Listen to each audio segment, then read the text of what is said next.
in the West, it has a long history, but a lot of it has been gone underground or has been wiped. But the East has a long history that's still documented and still practiced on how to connect with spirit and all these other things. In the West, because it doesn't have that, it's now bridging that gap using science to explain to people, because it's not a way of life that they've been taught growing up. So it has to make logical sense. Innate in a lot of the Western culture, they're skeptical. At least they want evidence of how does this energy or spirits and other things work before they start to open their mind to receiving it.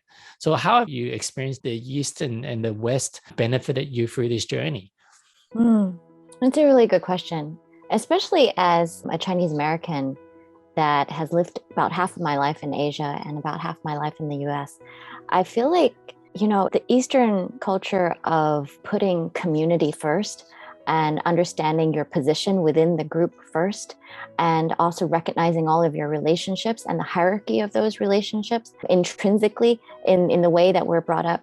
I think that that's still very much a part of me, just kind of not so much adhering to the hierarchical ideas and rules from Asian culture, but just recognizing the importance of connection of our individual to a whole, and that we're not separate from the whole, that even though we are individuals and even though we have choice and we can do things on our own and everything is up to us as individual to move forward in life, that we are still not separate from the whole. So I think that at least from a spiritual aspect, still very much aligns with who I am.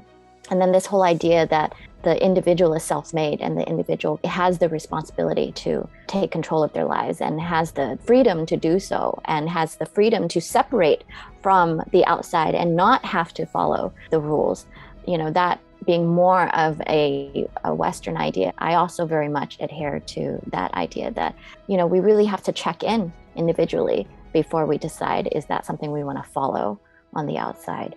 So yeah, I used to do a lot of thinking about Western and Eastern culture, and I used to actually even write about it. I wrote about guanxi, connections in the Chinese sense, and the Confucianist basis of those ideas of connections. And now as I study more and learn more about energy and things like that, like I actually find that it's all kind of coming together. Like this idea of energy and everything being connected, that's very much, the idea of qi and ki. It comes from an Eastern perspective, but there's also the Holy Spirit that is also connected to the Father and the Son, and it comes through us. And that idea of spiritual energy being very much a part of us. Like I'm increasingly seeing how everything comes together when you use a spiritual lens, or when you see everything through the eyes of energy as a basis.